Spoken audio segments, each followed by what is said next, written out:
नमस्कार मित्रांनो, व्हिडिओ आवडला तर व्हिडिओला लाईक आणि चॅनलला सबस्क्राईब करायला विसरू नका। आज या व्हिडिओमध्ये मामाच्या गोव्याला जाऊया या चित्रपटाचं 11व्या दिवसाचं कलेक्शन बद्दल जाणून घेऊया। आजच्या व्हिडिओमध्ये अंकुश चौधरी, संतोष जुलेकर आणि कुशल बद्रिके यांची प्रमुख भूमिका असलेला मराठी चित्रपट मामाच्या गोव्याला जाऊयाची सध्या जोरदार चर्चा सुरू आहे।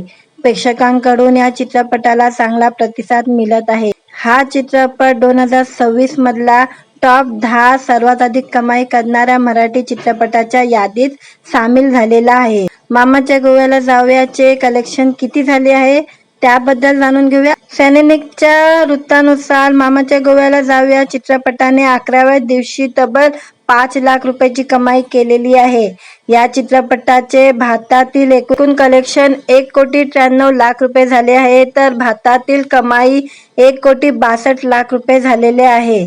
मामाच्या गोव्याला जाऊयाने पहिल्या दिवशी 8 लाख रुपये कमाई केलेली, दुसऱ्या दिवशी 23 लाख रुपये कमवलेले, तिसऱ्या दिवशी 41 लाख रुपये कमवलेले, चौथ्या दिवशी 11 लाख रुपये कमवलेले, पाचव्या दिवशी 13 लाख कमवलेले आणि 6व्या दिवशी 9 लाख रुपये कमवलेले, 7व्या दिवशी 9 लाख रुपये कमवलेले, 8व्या दिवशी 8 लाख रुपये कमवलेले, 9व्या दिवशी 19 लाख रुपये कमवलेले, 10व्या दिवशी 26 लाख रुपये कमवलेले आणि 11व्या दिवशी 5 लाख रुपये कमवलेले आहे। एकूण कलेक्शन 1,93,00,000 रुपये झालेले आहे। कोईमुईच्या रिपोर्टनुसार मामाच्या गोव्याला जाऊया हा चित्रपट 60 कोटीच्या बजेटमध्ये तयार झालेला होता। चित्रपटाला बजेट वसूल करण्यासाठी अजून 5,28,00,000 रुपये कमवण्याची गरज आहे, म्हणजे चित्रपटाला अजून जास्त प्रेक्षक मिळायला हवे। चित्रपटाने आतापर्यंत आपले बजेट पैकी 24% रक्कम वसूल केलेली आहे। मामाच्या गोव्याला जाऊया हा चित्रपटाने 2026 मधले